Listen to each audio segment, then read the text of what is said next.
Hello everyone. So welcome to the part 1 video on basic concepts of chemistry NCERT as it is series. Now already we have a part 0 also. So probably those who want to start with the basic things in this chapter, you can also look at the part 0, but otherwise those who are just studying the chapter from JEE or NEET examination point of view, you can begin the chapter with part 1. So we'll see what is it that we will be learning in the basic concepts of chemistry. So 1.1 I have not mentioned because 1.1 is where we will talk about the importance of chemistry, and that's being covered in the part 0. Okay, so as such from examination point of view, that might not be very important. But yeah, in 1.2 section we'll talk about the nature of matter.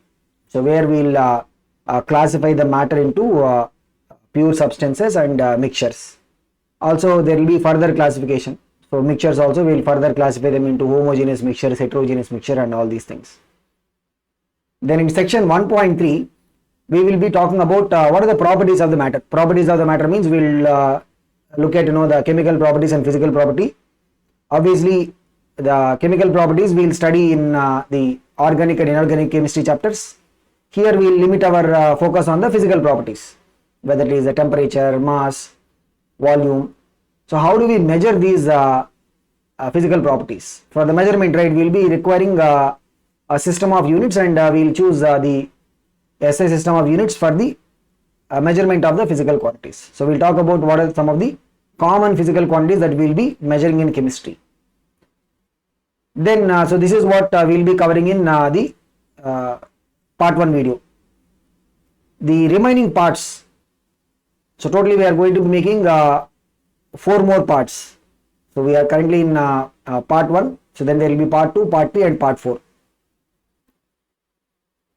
The uncertainty of the measurement, like making the measurement, there will be always some possibility of the errors. And using the concept of significant figures, we will try to represent what is the level of accuracy in a measurement. So we'll talk about that in the uncertainty in measurement. Then we have section 1.5, the basic laws of chemistry, starting from the law of conservation of mass to the law of definite proportion, law of multiple proportion, Avogadro's law. All these things we'll cover. 1.6 is about Dalton's atomic theory. What are the postulates of the Dalton's theory? Then 1.7 we will look at how do we measure the mass of these basic particles, atoms and molecules. So we'll talk about what is the concept of the atomic mass, what is the concept of the molecular mass. Then in the part 0 video, those who are coming from part 0 video, right, so we mentioned that one of the things that we will learn in this chapter is, if you have some mass of a substance given, using our understanding of the basic concepts of chemistry, we said we will be able to find out what is the number of particles, whether it is the number of atoms or number of molecules, and that is what we will be learning in the mole concept. Then we have any substance that is given to us. Say for example we have glucose. Glucose will contain what? Carbon, hydrogen, oxygen. These elements will be present in a particular mass percentage. Using this, right, we will be able to find out what we call as the empirical formula. So what is an empirical formula? We will talk about it. And also molecular formula. So this one we are aware of it. What is molecular formula? We have some understanding. So using this percentage composition of elements in a substance, right, we can find what is the empirical formula of the substance, and also we can find what is the molecular formula of the substance. Then 1.10, right, is about the stoichiometry and stoichiometry calculations. Basically what all we will learn when we analyze a balanced chemical equation. So this is what we will be learning in section 1.10. So this is what is the overall purview of the chapter, but here we will start with the nature of matter. So when you look at anything that is around us, whether we talk about the book that is there in your hand, or the pen that is there with me, or the pencil that you use for drawing. I mean anything, water you see, air, living organisms including me and you. So everything, right, which has got a mass and occupies, it may be living, it may be non-living, doesn't matter. Anything which has got a mass and occupies volume, right, that's what we will be calling as matter. So the entire universe is made up of matter. And when you try to observe the matter, right, so we can classify the matter based on how the particles are arranged. Like if you see that the particles are very closely packed, they are properly arranged in a systematic manner. That is what we will be calling as crystal. So we will learn about this in a chapter in +2, which is called as solid state. There we will learn in what different ways we can arrange the particles of a solid. We will call them as the crystal structures. So solids, what do we observe generally? The particles will be closely packed. And here, it's not like the particles don't move. The particles can still move. They can have what we will be referring to as the oscillatory motion. The particles of the solid, we will say, will have fixed positions, but they can still move, oscillatory motion, to and fro motion. If you look at liquid, right, the particles will be able to move freely,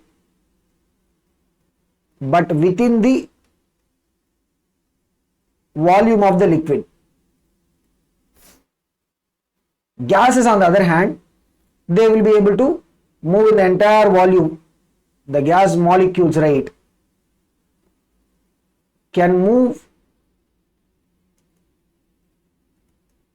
in the entire volume of the vessel or the container.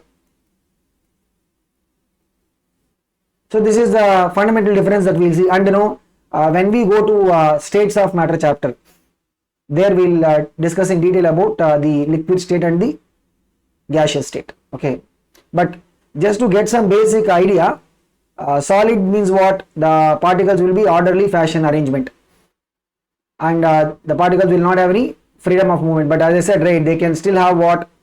The oscillatory motion or to and fro motion.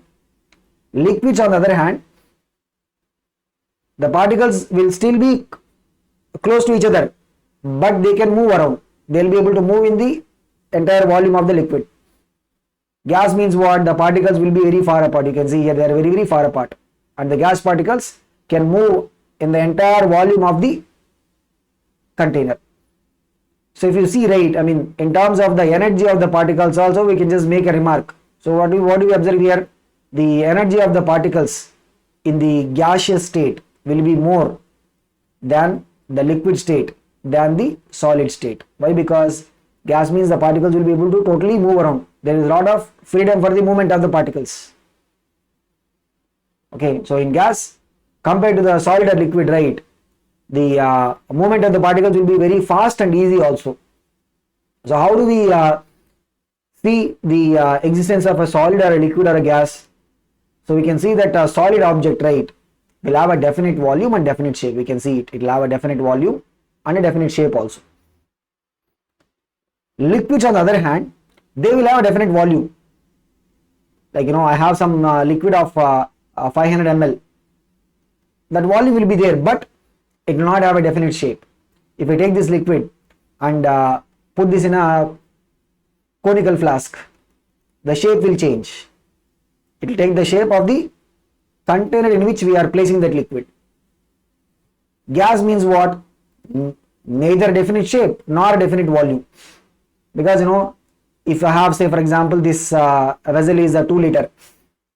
If I move this air or that gas, whatever is there, into a 10 liter vessel, now what will be the volume of the gas? It will be 10 liter. It will occupy the entire volume of the vessel or the container.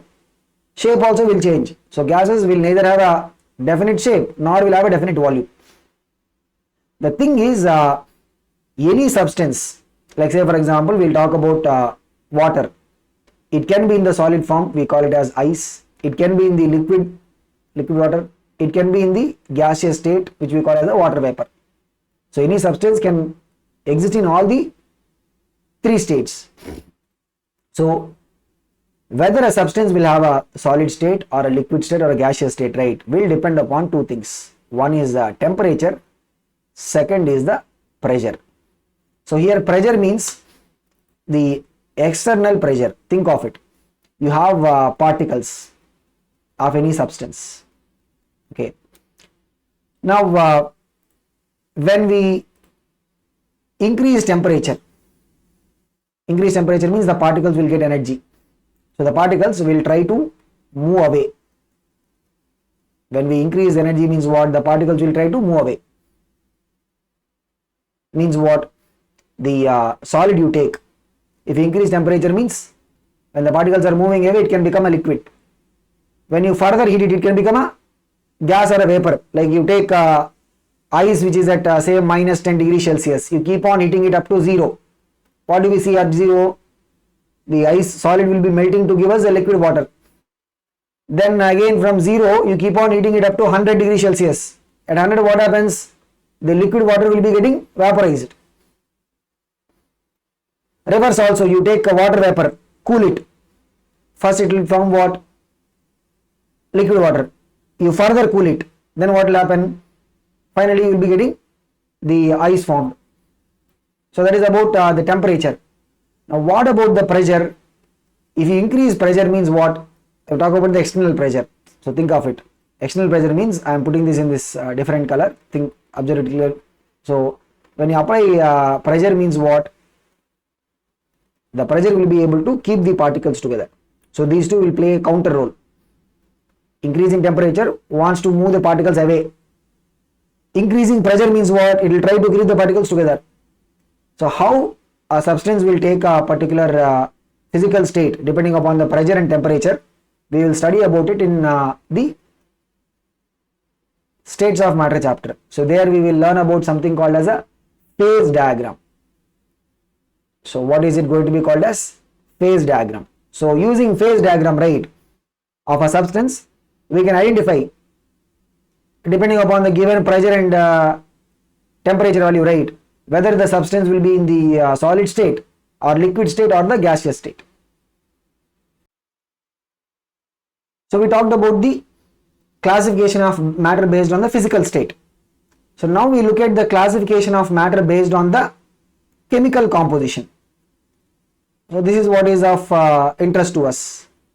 So how do we classify the matter based on the chemical composition? When you look at matter, right, we can either classify this as a mixture or a pure substance. What is a pure substance? Like say for example, we take hydrogen gas. If we take hydrogen gas, everywhere we'll have what? H2 molecules. What are H2 molecules? Two atoms of hydrogen combined to give us a molecule. If you take pure water, everywhere we'll be finding what? H2O molecules. If you take pure iron rod, everywhere we'll find what? Iron atoms. So pure substance means what? It will have a unique chemical composition. Whereas a mixture, right, it will be consisting of two or more pure substances. Like say for example, we'll talk about air. So air is what? Predominantly it will consist of oxygen, nitrogen gas, and also some amount of carbon dioxide gas, argon, neon, helium, all these noble gas in small proportions. So air is a mixture. So all these things, right, which are there present in the air, we call them as what? Components. Like if you talk about sugar solution in water. Sugar solution in water means sugar will dissolve this into water. That is what? It is a mixture. What are the components? Sugar is a component, water is a component. Air is a mixture, we will see. It is a mixture of various gases, mostly oxygen and nitrogen. Tea is also a mixture. I mean, at your house early morning you might be preparing tea, right? So tea will have what? The tea powder that is mixed into water. So all these are what? These are all examples of the mixtures. Now mixtures can further be classified into what? Homogeneous and heterogeneous. Pure substance also will be further classified into what? Elements and compounds. We'll talk about it. The pure substance also can be classified into what? Elements and compounds. Mixtures, homogeneous and then heterogeneous. So what is a heterogeneous mixture and what is a homogeneous mixture? Think of it. If you are putting some sand into water, what you will observe? The heavier particles will settle down. If you have some lighter particles, means they might be floating. So clearly what you see is that there is no uniform mixing. As a result, what happens, if you take some sample of this sand water, you take a sample of this from here, you will mainly have what? Sand particles. You take it from here, you will be having mostly what? Water. So the composition as well as the properties, they will also not be uniform. So in case of a heterogeneous mixture, the composition as well as the properties, they will not be uniform. Uniform means everywhere. If it is same means we will say uniform, but in case of heterogeneous, it will not be the same everywhere. On the other hand, think about it. If you are dissolving, so this is what is the exact word that you say. What is it? If you are dissolving sugar in water, you can also dissolve salt in water. You will see the salt particles will be uniformly mixing with water. Sugar particles will be uniformly mixing with water. So the uniform mixture is also called as what? Homogeneous mixture. In fact, this can be also called as a solution. So previously we saw the word, right? Sugar solution in water. What do you mean by the solution? The homogeneous mixture can be also called as what? Solution. Now in this, right, if you take a sample of this, if you take a sample of the homogeneous mixture from here, or you take a sample here, everywhere the composition as well as the properties, right, will be what? Uniform. So that is what is the difference between a heterogeneous and a homogeneous mixture. We can give a lot of examples also for heterogeneous. We can think of, if you put a chalk powder into water, that will be also heterogeneous mixture. So nowadays you don't have physical classrooms, but if and when you get into a physical classroom again, right, you can just try to in your classroom, the chalk powder, whatever the dust that is lying, just try to put this in water. It will not be able to give us a homogeneous mixture. It will be what? You can clearly see that sand will be forming a separate, or the chalk powder will be forming a separate layer. So that is what? That is an example of the heterogeneous mixture. Now further in plus 2 we will have a chapter called as solutions. In that chapter we will study in detail about the homogeneous mixtures. There will be one more chapter called as surface chemistry. In that chapter, that is also in plus 2. In that chapter, as I said, right, the basic concepts of chemistry chapter is like the foundation topic. So that is why I'll keep referring to whatever the physical chemistry chapters we will have in both plus 1, plus 2, right? I'll keep referring to them. So there will be one more type of heterogeneous mixture which we will be calling as a colloid. Like if you look at sand in water, right, clearly we will see that sand particles will be very big in terms of size. If that is like one extreme, sand in water, that is like one extreme. The other side is we have a homogeneous mixture, that is sugar that is put in water. In between we will have another type, that will be called as what? Colloid. So what are colloids? Like milk that we drink, it's a colloid. Blood in our body is a colloid. So we'll talk about what are the colloids, what are the properties of the colloids, all these things in surface chemistry. But just to talk about the solution, right? In a solution, if you see here, what we are saying, we have water, which is the medium. Into the medium, we are dissolving sugar. So the medium, right, is going to be called as a solvent. and the sugar will be called as solute. So solution, any solution you take, you will have one solvent, and you may have one or more than one solute also. Like, we have dissolved sugar in water. I can also dissolve salt into it, right? I can also dissolve some more substances. So there will be one solvent, but you can have one or more solute. And generally in our study, right, we will try to focus on the mixtures having two components. And such mixtures, right, we will be referring to them as the binary mixtures. So what is this word binary mixture? Binary mixture means what? It is a mixture that is having two components. Like the sand in water, that is a binary mixture, two components. Sugar in water, that is also binary mixture, two components. Okay.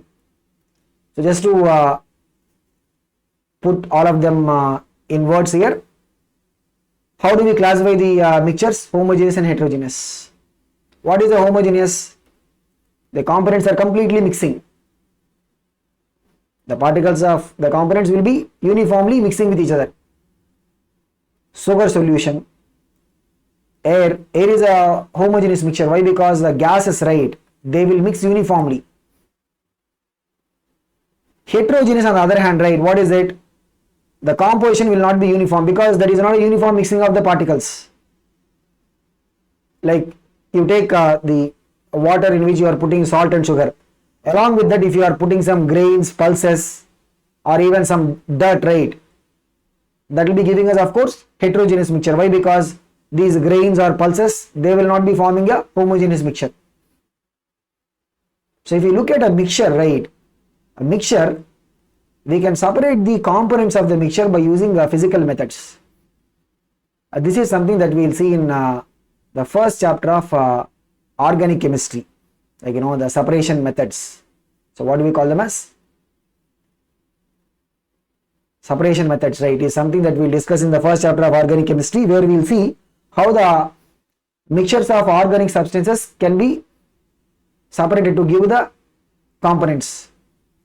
Like hand picking is a very old approach that is being used over the ages. The thing is, today we don't have that problem, but at least 10 years before and all, when the grains come or the rice for the cooking, right, you will see that still there will be some stones that can be left in those grains or in that rice. So women at home, usually they will be having the task of manually removing, hand picking all the stones. I'm sure if you look at some 80s and 90s movies and all, you will see the typical household ladies, right? So they will be showing them picking the stone in the rice or the grains. But thankfully today we have processes where the stones and all that will get removed. Same time we also have methods like filtration. Think of it, you have sand in water. You just use a filter paper, put that on top of filter paper. What you will see, all the water will go down, sand will be on the filter paper. So you can separate them by using filtration. Then we also have methods like crystallization, distillation. See, all these things I am not going to detail out here because anyway we will learn them in the separation, the first chapter of the organic chemistry. But yeah, idea is what? We can use physical methods to separate the components of the mixture. Now the pure substances. So we have talked about the mixture part. Other side is what? Pure substances. Pure substances, if you look at it, right, we can talk about, as I said, the hydrogen gas, oxygen gas, or pure water, or iron rod. All these are what examples of pure substances. You take copper, you take silver, you take gold, you take water, you take glucose. All these are what examples of the pure substances. Now, pure substances, right, we can further classify them into elements or compounds. Basically, if you look at, for example, hydrogen gas, in that what do we have? You will have hydrogen molecules. It is all same element, which is the hydrogen. You take iron rod. In that, what do we have? You have all iron atoms. So these two, right, we will be calling them as what? The elemental type. The particles of just one element will be present. It may be in the form of atoms or it may be in the form of molecules. Compound means what? If you look at pure water, it's a compound because compound will have what? Atoms of different elements. That is what we will be calling as a compound. Okay, so look at it here. If we talk about the atomic means what? We will have hydrogen atoms, oxygen atom, nitrogen atom, copper, sodium. All will be present in the form of atoms. Molecule means what? Look at this. Hydrogen molecule, how it will be formed when two hydrogen atoms are combining. Oxygen molecule, how it will be formed when two oxygen atoms are combining. So if you take the metals, whether it is sodium or copper, silver, all of them, they will be usually present in the atomic form, the natural state of the metals. Whereas if you talk about the hydrogen, oxygen, they will be present in each form? Molecular form, hydrogen gas, oxygen gas. Okay, so if you look at the metals, typically sodium, copper, they will be containing what? Atoms as the constituent particles. Whereas if you talk about the hydrogen, nitrogen, oxygen gases, right, in that what we will find? We will find the molecules. So the pure substances, we are dividing them into what? Two types. Either we will have compounds or we will have the element form. Inside the element form, you can either have atomic or molecular. So this is how we will classify the pure substances. So look at this, when you talk about the compounds, right, H2O is an example of compound. What is there? You will have the atoms of different elements. They are combining in a particular ratio. Like if you look at water means what? You will have one oxygen atom combining with two hydrogens. Carbon dioxide means what? One carbon combining with two oxygens. And the thing is, in a compound, right, you will see that the constituents. Constituent means what? These atoms, they cannot be separated, because we will see that in our chemical bonding chapter and all, we will learn that there will be a kind of bonding. We will talk about what are the different types of bonding and all that. A mixture means what? You can separate them into different components. A compound is still what? It is having a unique chemical composition. So if you take pure water means what? It will have all H2O molecules. If you take pure carbon dioxide gas means what? It will have all carbon dioxide molecules. If you take pure sugar means what? It will have all sucrose molecules. What is the formula for the sucrose? C12H22O11. Like that. Okay. So this is how we will be able to classify the matter based on the chemical composition. Okay. So if you look at the thing that we need to understand is, when you are forming a compound from different elements, the respective properties of the elements will not be there in the final compound. So the properties of the compound that is formed, right, from the constituent elements will be totally different from what are the properties of the respective elements. Like for example, if you are talking about water, we'll see that hydrogen and oxygen, they are present in water, right? What is the formula for the water? It is H2O. Hydrogen is there, oxygen is there. Hydrogen will burn with a pop sound. That is a method to test the presence of hydrogen. Oxygen is the supporter for the combustion, because oxygen is needed for the combustion to happen, right? Whereas water is often used as a fire extinguisher, except in the case of the electrical fire. So electrical fire case, we will not use water as an fire extinguisher, but other places we will be using. Why we don't use the water as a extinguisher in the case of electrical fire? Maybe you can check this in your physics classes and get the reason for that. Okay, but yeah, what I'm saying is the properties of the compound, right, can be totally different from the properties of the respective elements which are present in the compound. Similarly, carbon dioxide need not have to have the properties of carbon and oxygen. It can have totally different properties. Okay, so this is about the classification of the matter. Now the second part is we said matter, we'll talk about the properties of the matter. Properties of matter means what? We can classify them into physical and chemical. Physical means what? The things about color, order, melting point, boiling point, density, temperature. So anything which is not related to the chemical composition. Chemical properties means understanding of chemical composition, combustion, reactivity with acids and bases. So all these, there is a typo here. Reactivity with acids and bases. So all these are what related to the chemical properties.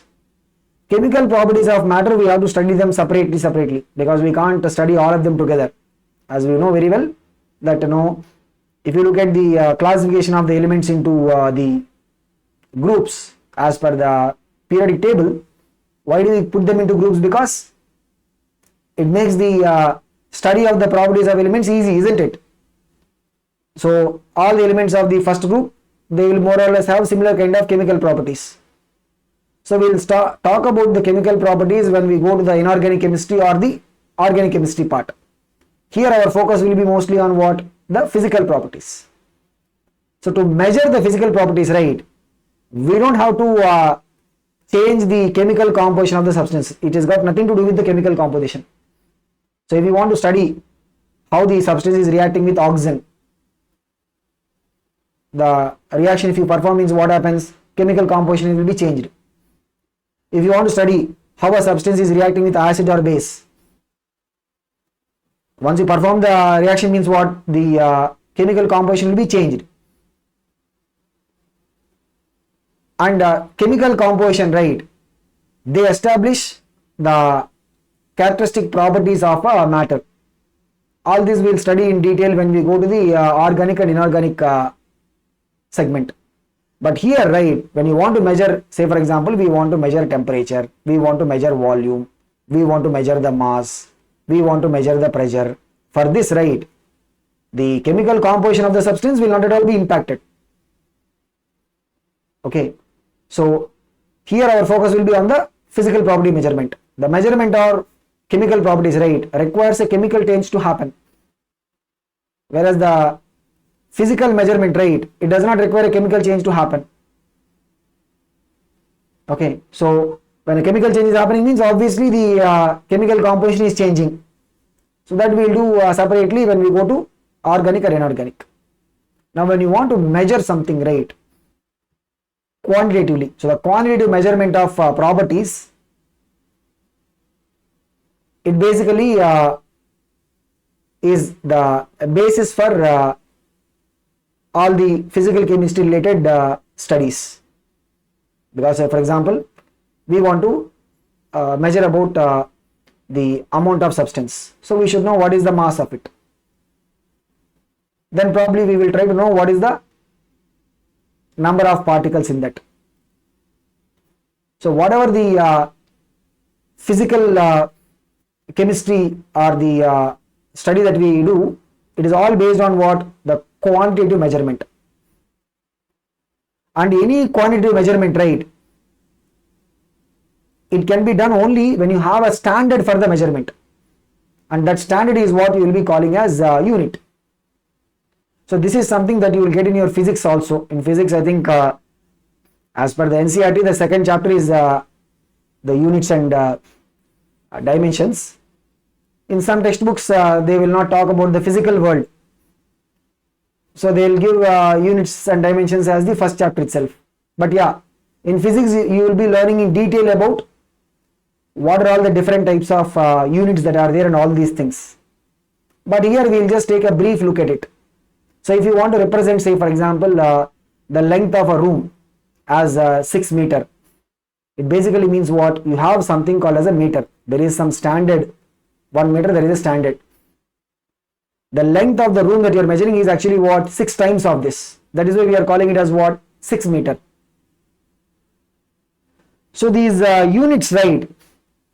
There were different systems that people have adopted. Like, in Britain they used to have English system. After that they had imperial system. All that is not required for us. In France they were doing with initially the metric system, which is sort of a basis for the current system that we use, which is the SI system of units.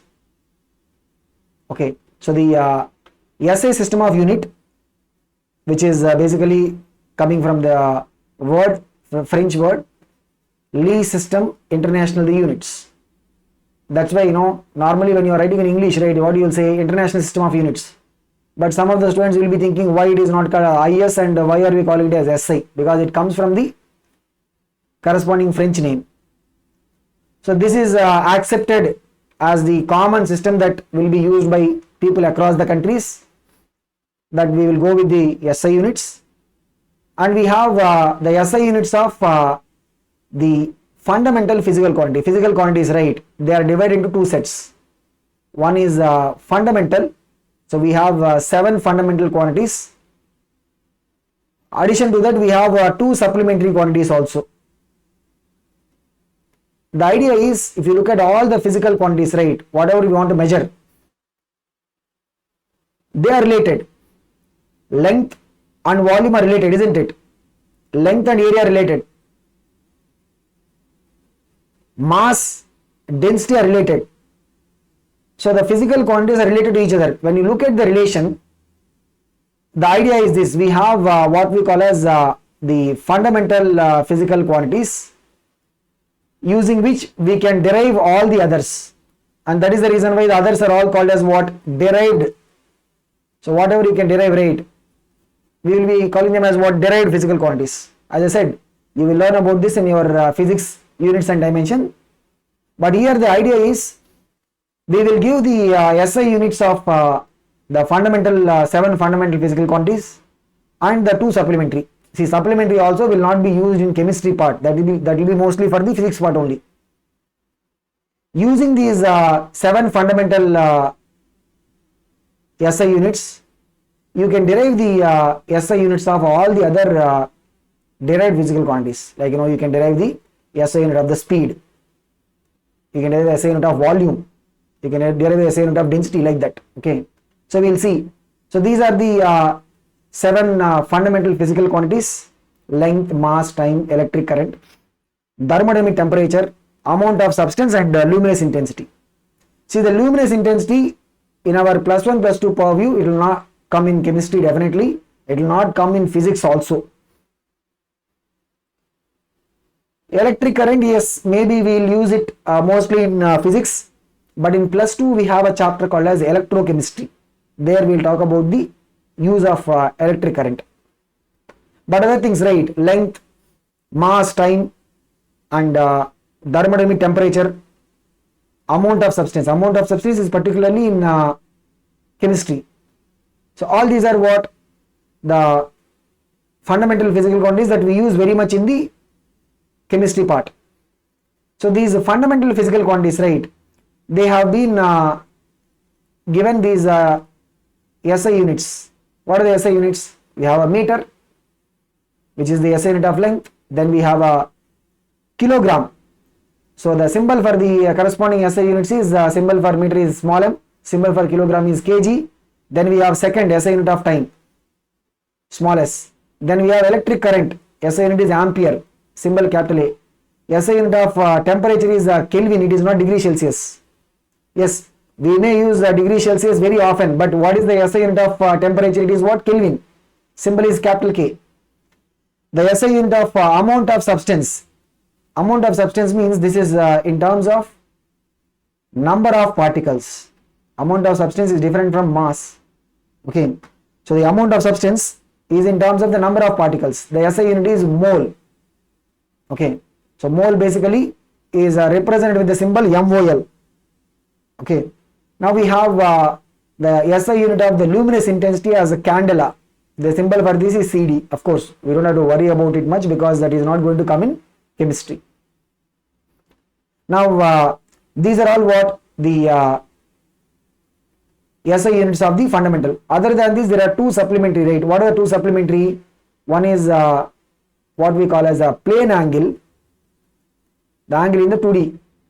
The SI unit for this is radian with a symbol RAD, and the second is solid angle. The SI unit for this is steradian with a symbol SR. So this is about the SI units of the 7 fundamental and 2 supplementary. Other physical quantities, right? The SI unit will be derived from this. Like say for example area. Area means what? You have to say length into breadth, right? So it will be what? Meter into meter means what? Meter square. Volume we want to talk about. Volume is what? Length into breadth into height means what? Meter into meter into meter. What is it? It will be what? Meter cube. Similarly, density we want to express. Density means what? Mass by volume. So mass SI unit is what? Kg. Volume is what? Meter cube. Like that we will get the SI units of all the other derived quantities. Now these SI units, right? Each of them is clearly defined. These are all what we call as standard units. I mean, other than SI units also we have some more standard units. Like for the measurement of length, what is the SI unit? It is the meter. We also have mile as a standard unit. We also have a foot as a standard unit. For the measurement of mass, kilogram is a SI unit. We also have a pound as a standard unit. So there are, other than the SI units, right, there are also some more standard units. But all the standard units, right, they are clearly defined. Because while the scientific community was taking into account the use of units, even today also in some context, right, we will see people, not everywhere, but in some places they might use these non-standard units. Like for example, if you go and buy some flower thread, right, still you may see that, you know, that auntie or whoever is sitting there, they will be trying to measure the length by using their arm's length. So that is what non-standard. If a small boy is sitting there, right, usually why do they make women to sit there? Because I mean, the thing is, if you compare, right, on a general sense, the measurement that you take with a woman's hand will be shorter in length. Thereby that shop owner might be getting a profit in a sense. So if you make a person with, you know, very long hand, and then, you know, he will give the measurement, means that shop fellow will get total loss, isn't it? So you may still see people using non-standard units, but when it comes to the scientific calculations or scientific measurements, it is agreed that we have to only go with the standard units. And in that standard units also we have, as I said, a meter is also standard, foot is also standard, mile is also standard. So we will usually go with the SI system of units. What is SI system of units? We have a set of standard units taken for the 7 fundamental and 2 supplementary. Using these units as a reference, we can derive the units of all the other physical quantities. This system, right, is what we will be calling as the SI system. So we can see some of these SI units, right, how clearly they are defined. And of course, one thing that we need to keep in mind is these definitions of these SI unit values, right, have also changed over a period of time. That is the reason if you find in some textbooks, you may see a different definition, because they have been changing over a period of time. So if you look at the SI unit of second, right, it is defined by using what we call as the cesium atomic clock. I mean, we don't have to get into the too much of details of it because nobody will ask questions about it. So if you take a cesium 133 atom, it is an isotope of cesium. In structure of atom, right, we will learn about it. In 9th standard also we have learnt Like, when you have electrons in an atom, right, they can absorb energy, and they will go to the higher energy levels. When they absorb energy means what? They will go to the higher energy level. Like, you take the ground state electron. When they absorb energy means they will go to the higher energy level. When they come back means they will release that energy in the form of what? Radiation. So for the unperturbed ground state means what? There is no effect of electric or magnetic fields. When the cesium is giving this hyper fine transition, the corresponding frequency value, if you fix the frequency as, you can just count it here, what is it? 9,192,631,770 hertz. So you fix the frequency of the radiation given by the cesium-133. That value is fixed as what? 9,192,631,770 hertz or per second. You fix the frequency value. Frequency will represent with the symbol what? Nu, or we can even put F also. So this is what? Nu. If you fix this as the frequency value of the radiation, then from here we will be able to define the second. So what is frequency? In 1 second means that time interval. So what is it? That much amount of time interval in which a wave, right? You will call it a wave cycle. A crest and a trough will be what? One wave cycle. This is what is one wave cycle. In 1 second, it's of course electromagnetic wave. How many wave cycles will cross in 1 second? 9,192,631,770 cycles will cross in 1 second time. And that interval value is taken as what? 1 second. That is how second is defined. Same way for the meter also. How is the meter defined?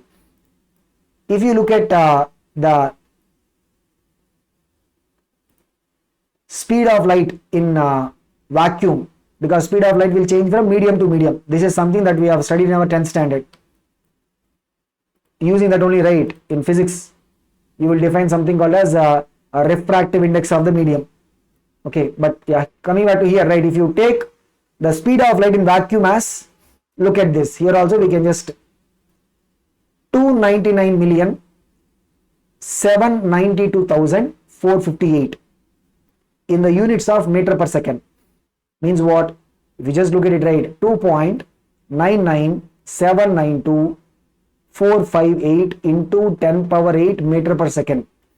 If you take the speed of light, generally how do you represent speed of light in vacuum? C, right? If you take the value to be this much, already we know the definition of the second. Using this we will be able to define what is the value of a meter. That is how the meter is defined. Kilogram, right, is defined by using the value of Planck's constant, 34 joule into second. So here joule basically is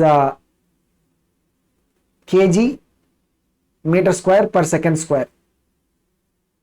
So if you look at it, there is, right, joule into second means what? It will be kg meter square per second square into second will come. So overall what is it? Kg into meter square per second. In this, right, already we have defined what is a meter. Already we defined what is a second. The only thing that is not defined is what? Kg. If you take the Planck's constant value as what? 6.626, you can see up to those many number of decimal places, 0.7015 into 10 power minus 34 in terms of the SI unit. That will be having kg meter square per second. In this already we know what is the meter, already we know what is second. So we will be able to fix the definition of a kilogram. So I am not taking you through all the other definitions, but the idea is important because we will not get questions asking how the meter is defined or how the kg is defined. We just need to get the idea that okay, they are all properly defined.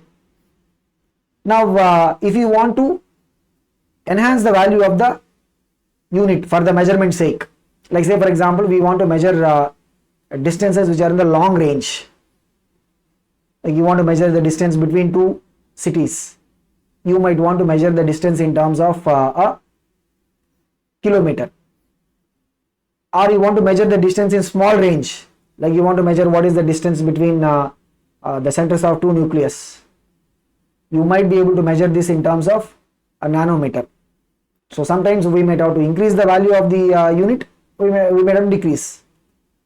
So the use of these prefixes, it's not like anybody can use any prefix. The prefix values are already set. So to decrease the value of the base unit, like say base unit we are going with is meter. If you put a symbol D, that represents what? Deci. Deci means what? 10 power minus 1. Then we have centi, 10 power minus 2. Centimeter, cm.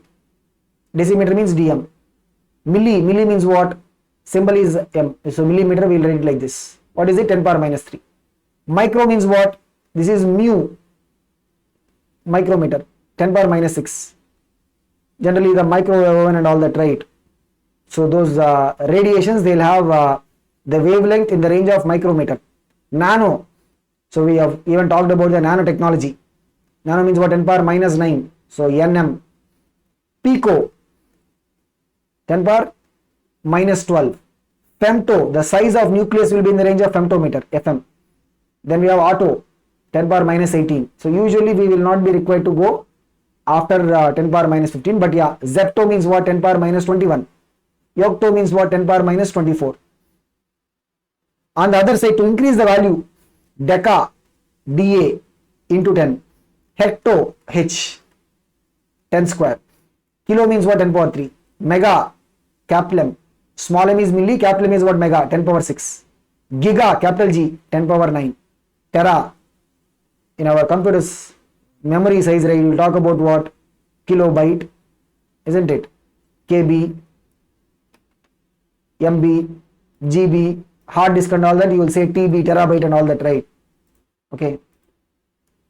So then we have peta. Peta is what? 10 power 15, capital P. 10 power 18 is what? Exa, E. 10 power 21 is what? Zeta, Z.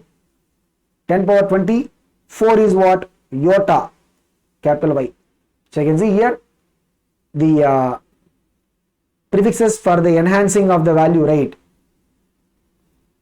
Most of them have got the symbols to be what? Capital. Of course, we have kilo, small k, but most of them are having what? Capital symbols. Okay, so this is about the prefixes that can be used to either decrease the value of the base unit or to increase the value of the base unit. Now the thing is, we talked about the SI system of units, but as I said, there are other standard units also. Like we have a CGS system of unit. In this we will take the unit for the distance as what? Centimeter, or unit for the measurement of length, unit for the measurement of mass to be gram, unit for the measurement of the time to be what? Second. And we have FPS. In this we will take the unit for the measurement of length to be what? A foot. Unit for the measurement of mass to be what? Pound. Unit for the measurement of, so symbol is FT, and pound we will use a symbol LB. Okay. So there is a reason for that also, because I mean the measurement system of the Roman culture, right? Mass is measured by using a term called as libra. That's how the word LB has come. Then of course the time is second. So sometimes we might be required to convert from one value to other. For that we will be using these conversion factors. So the conversion factors we will be using based on two things. If the terms are related by a prefix, right, then conversion factor will basically coming from the prefix value. If it is not, like look at it, no, you have a 1 foot will be approximately 0.3 meter. So this conversion rate will be basically coming from the respective definition. Okay, so we can have prefix based conversion, like for example 1 centimeter means what? 10 power minus 2 meter. Okay, 1 gram means what? 10 power minus 3 kg. All this will come from the respective prefix value. And here, if you don't have a prefix relation, means we'll have to go to the definition and then check. Like say for example, if you want to talk about 1 mile is approximately equal to what? 1.6 kilometer. Similarly, 1 pound will be approximately 0.454 kilograms. Like that, these conversion factors, right? We will get them based on the actual definitions. How a mile is defined, how a pound is defined, and all that. Okay. So whatever is required for us, right? If we are able to go through that, that is sufficient. In fact, this is also a little bit additional thing beyond the NCERT. Okay. So now, how do we go about making the measurement? So first, we'll talk about one of the very important thing, which is the mass. See, mass is basically the amount of matter in a substance. In chemistry, right, we'll interchangeably use mass and weight. Like, sometimes we'll say mass, sometimes we'll say weight. But what we need to be clear is, they are not the same. But chemistry, it's okay, acceptable. But we should be clear that weight and mass are not same. What is weight? It is the force of gravity acting on the body. Means, if the body is having a mass m, right, the force of gravity will be given by what? Mass of the body times acceleration due to gravity. This is how you will find the force due to gravity. So mass of a substance will be constant, but weight can change from place to place. You will study in physics how this acceleration due to gravity will change. How the acceleration due to gravity will be changing. So that will come in, I think, gravitation chapter for you in physics. But as I said, right, we can interchangeably use, not much harm, because you will see in textbooks also, sometimes we will say molecular mass, sometimes we will say molecular weight. Now don't think that these two are different, because initially when people were using these two words, they have used them interchangeably without making much of a difference. But in the context of physics, or even in pure terms, right, when you speak, weight is different, mass is different. And how do we measure the mass? We'll measure the mass in laboratory. If you talk about, right, we'll measure this using the analytical balance. I'm sure, if you happen to go to, you don't find this in, by the way, you don't find this in laboratories nowadays.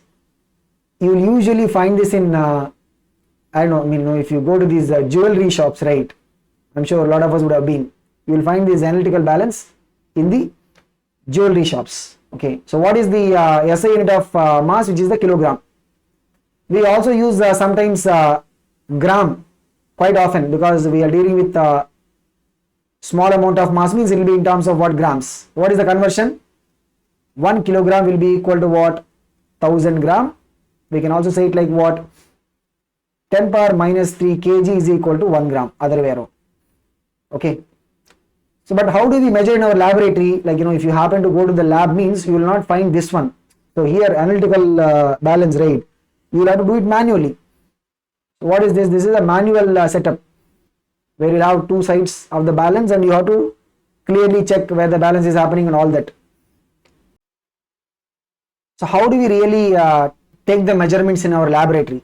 Like, if you happen to step into your senior secondary lab, right, I'm sure it will take some time for us now to get back to the schools, considering the environment that is there. But if and when you are getting into the schools, right, you will be able to find this digital balance.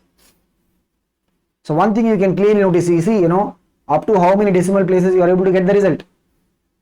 It will be able to give us more accurate value for the measurement. Not only that, you will see some covering. So this covering is to ensure that the air flow or the wind flow effect is not there. If you open it and then put the fan on in the room, right, you will see that there will be some fluctuations that can be there in the reading. So to avoid all this, right, we will have the covering also. So this is what you will be seeing to get us more accurate results, the digital balance. Now the word digital, right, brings us to something else. I'm sure most of us would have downloaded the Concept Digital app.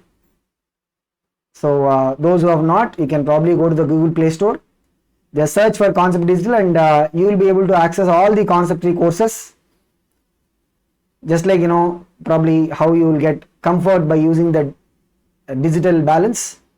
Here also you will be able to find all the courses and resources in one place, so that you will have a very comfortable preparation for JEE or NEET.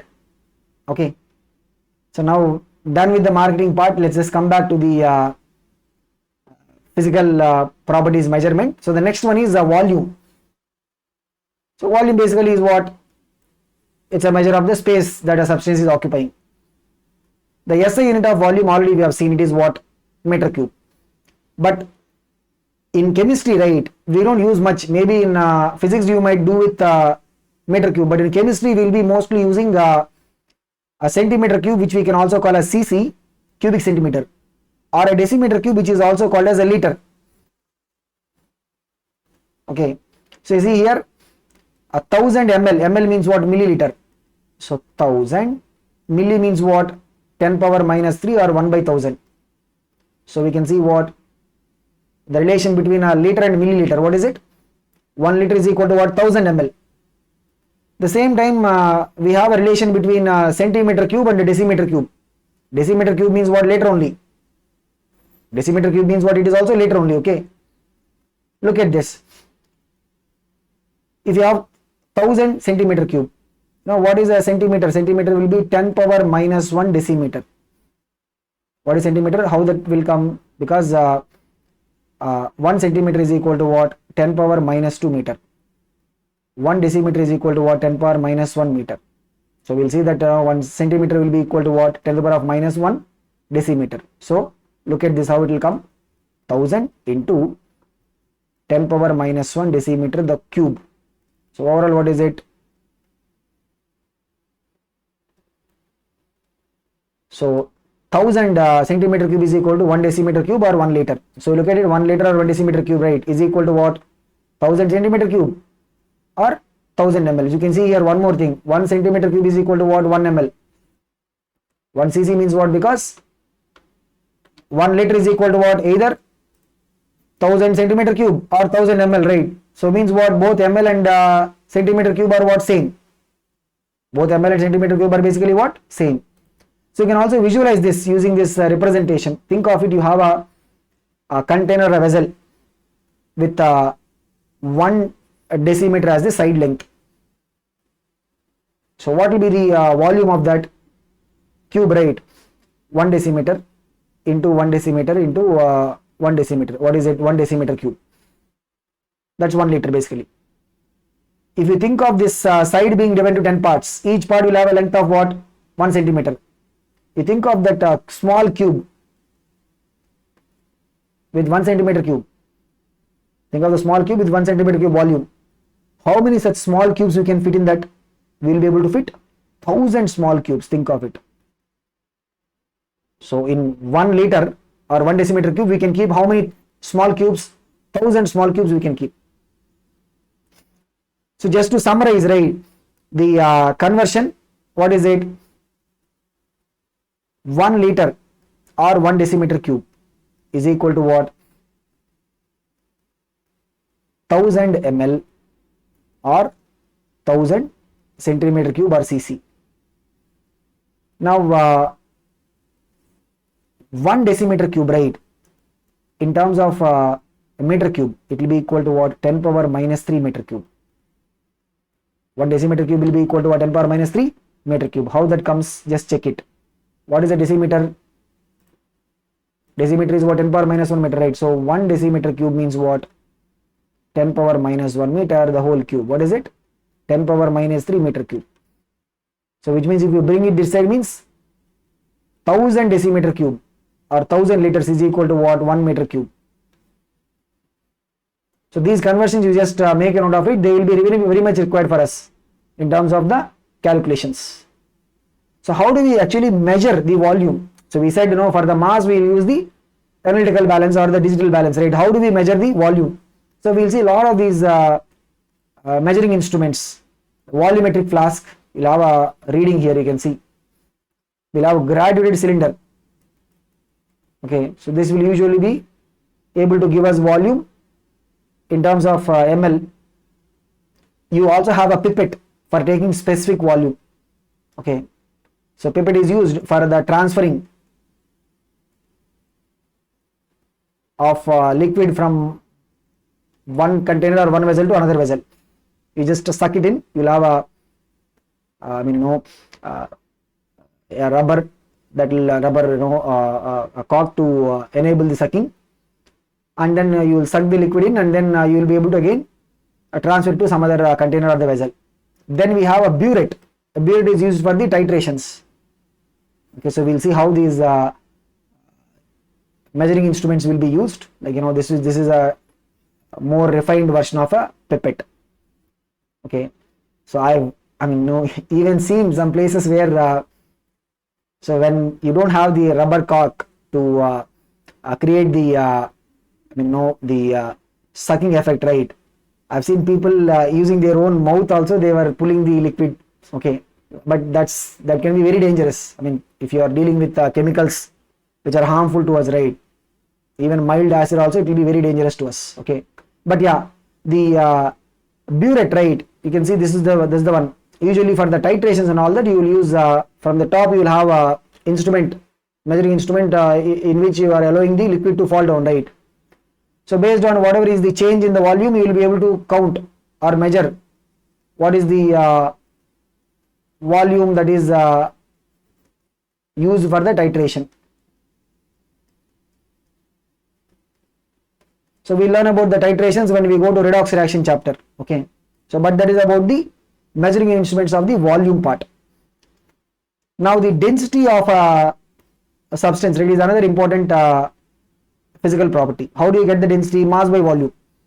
The SI unit of density is what? Kg per meter cube, because SI unit of mass is kg, SI unit of volume is what? Meter cube.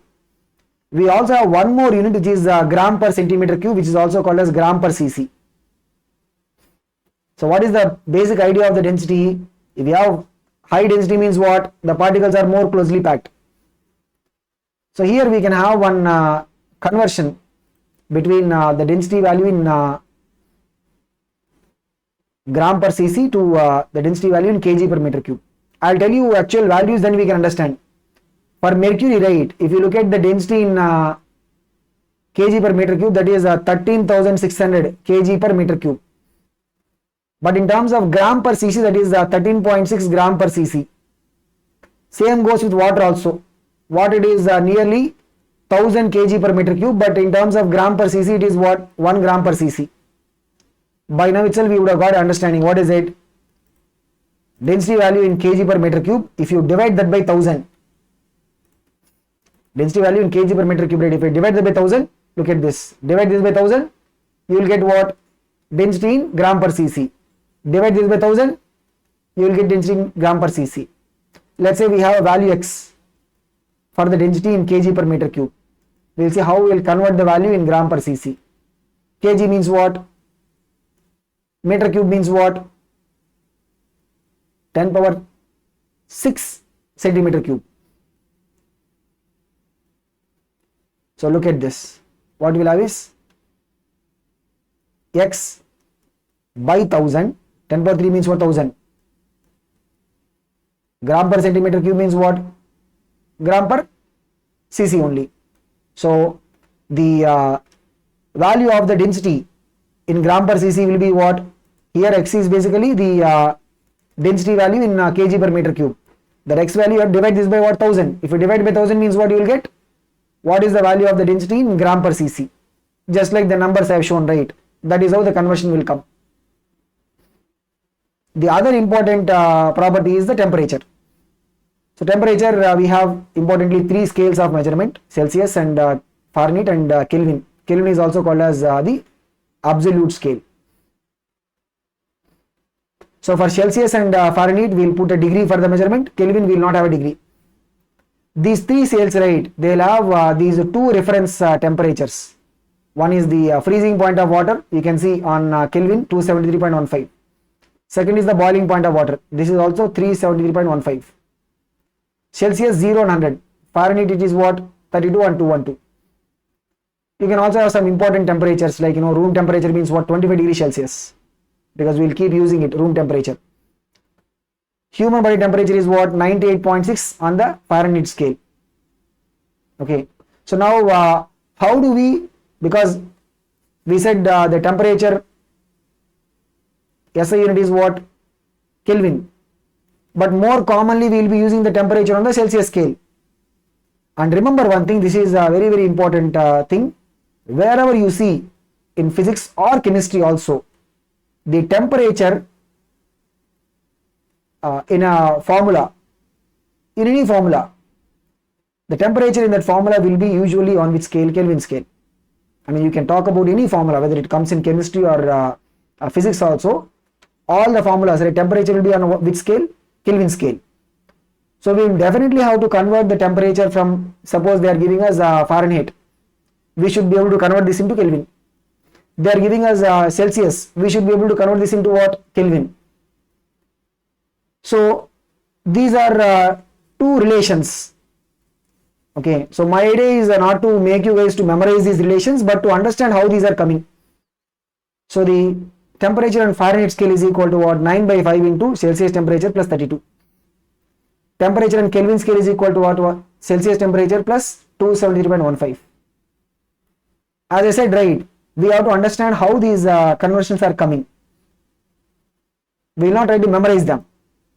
I mean, if you want, you can memorize them, but we will see how these relations are coming. All the three temperature scales, right?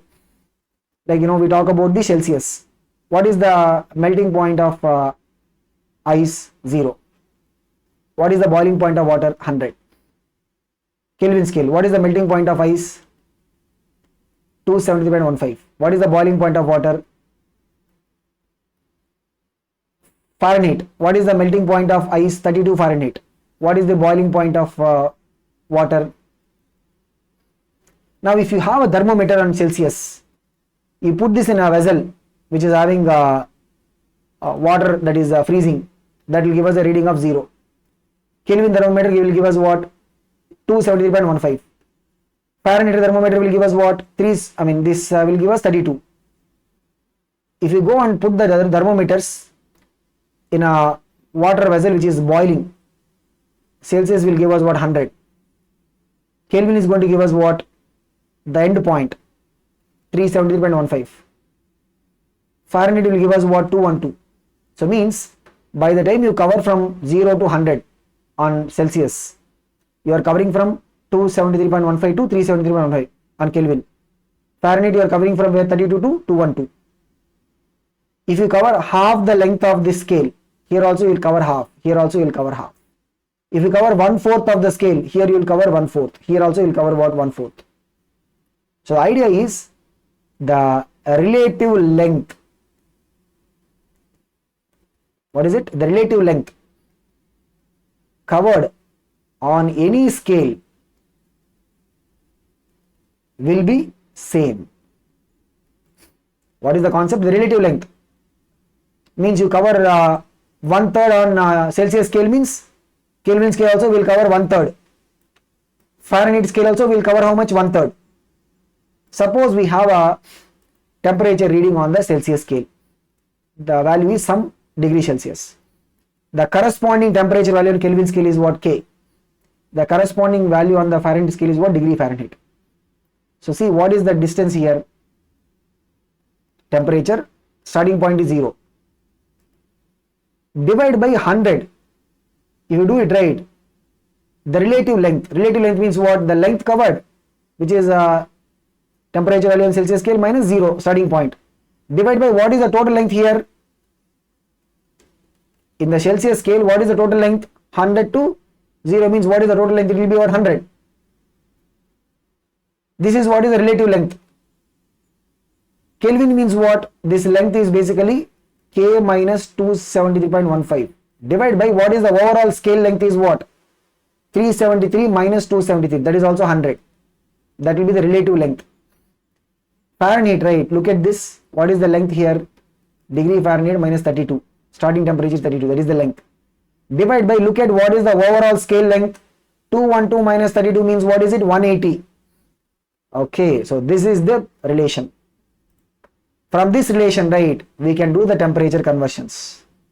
So I'll tell you why I am explaining this relative length concept, because that is how the formula has come. I could have just said, okay, remember the formula and moved on.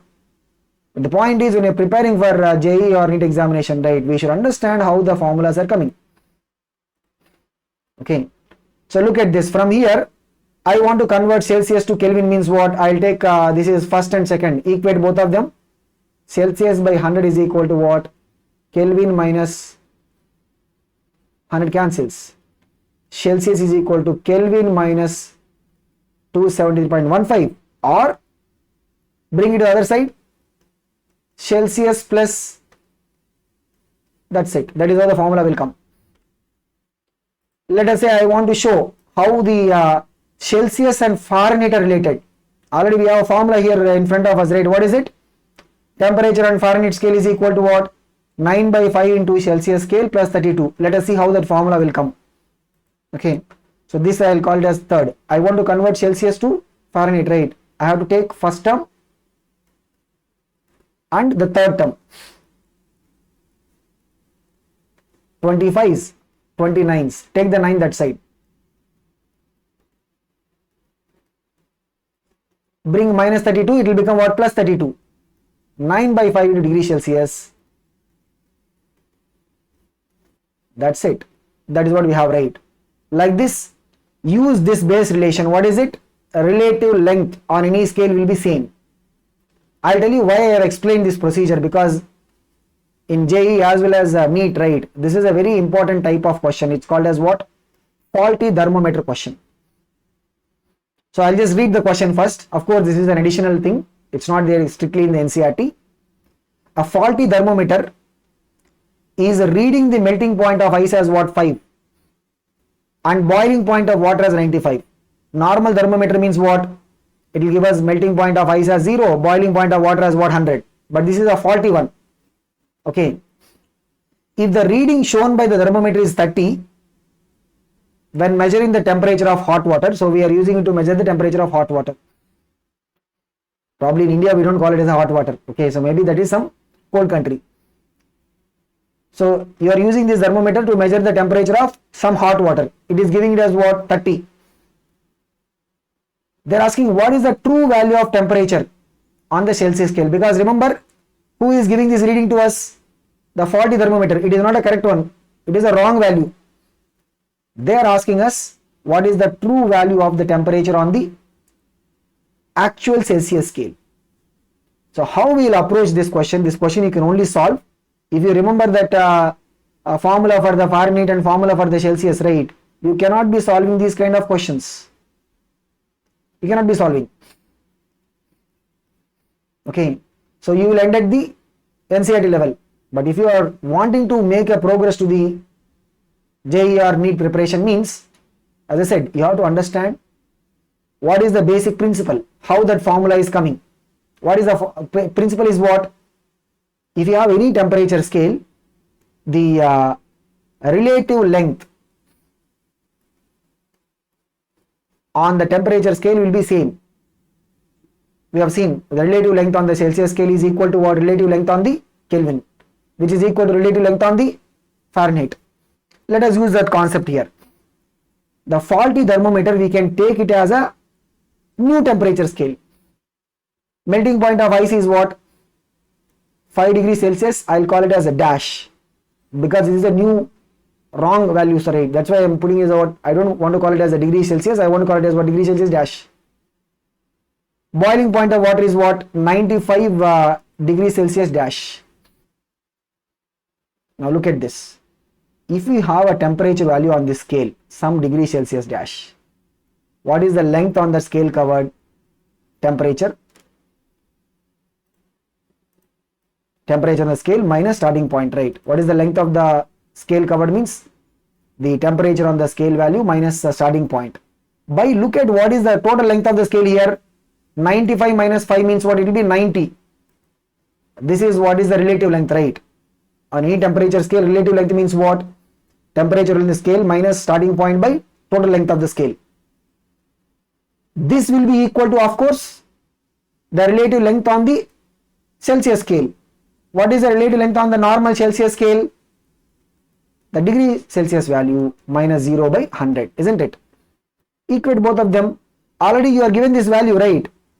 The reading of the thermometer is given as what? 30. So let us just substitute. If you substitute means what will happen? If you substitute, that means what will happen? Look at this. So this is what? This is 30. So 30 minus 5 by 90 is equal to the temperature in Celsius. That is the actual value we are looking for. Divide by 100. Then this is what? 25 by 9 into 10. 250 by 9. If you want, we can simplify it. What is the actual temperature value on the true Celsius scale? It will be what? 250 by 9. Get it? So this is how we can approach problems on faulty thermometer, provided we understand the basic temperature conversion principle. Now the other physical property, this is also additional. This is not given in the NCERT, because anyway we will talk about this in states of matter chapter. But since we are in the basic concepts of chemistry, I thought we will just go through this also. Pressure, we know. The air particles will be able to exert a pressure on every object that is there in the atmosphere. What do we call it as? We will be calling it as the atmospheric pressure. Similarly, the gas, if you take it in a container or a vessel, the gas particles will be able to create a pressure on the walls of the container. That is what we call as the pressure of the gas. Similarly, in liquids also we can talk about the pressure. But how are we going to measure the pressure? Pressure is measured in terms of, if you calculate what is the total thrust acting on the area divided by the area value. Thrust means what? It's measured in terms of Newton, force. So the SI unit of the pressure is what? Newton per meter square, which we, in honor of the scientist, right, we will call it as what? Pascal. So 1 Pascal means what? This is a symbol, capital P, small a. It is what? 1 Newton per meter square. This is the SI unit of pressure. Other than SI unit, just like in volume case, right? SI unit of volume is meter cube. But commonly in chemistry, what do we use? We'll use a liter, or we'll use cc, cubic centimeter. Same way when it comes to pressure, right? We'll be using ATM.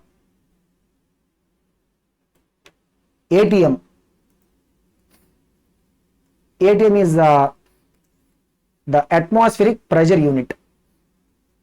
So this is basically, if you look at the pressure that is created by the atmosphere at the sea level, we will take it as what? 1 ATM. So 1 ATM will be equal to 1,01,325 pascals. I can also write it like what? 101.325 kilopascals. So this is the value of 1 ATM. We can also express this in terms of another units. We can express this in terms of a bar. Okay, so bar is another unit for the pressure. We can also express the pressure in terms of what? Torr. Torr is another unit for the pressure. We can also measure the pressure in terms of height of the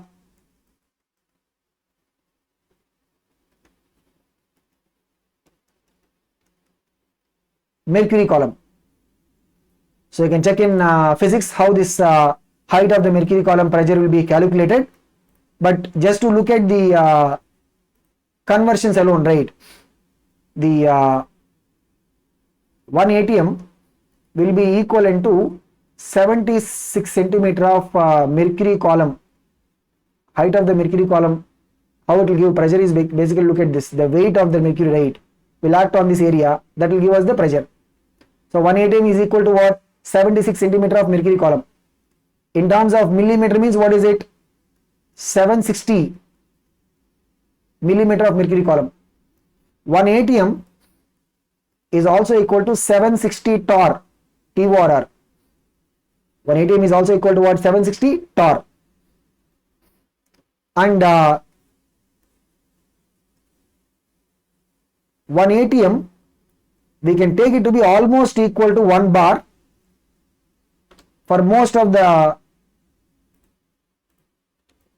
calculation purposes, but the value of bar is slightly lesser than the atm.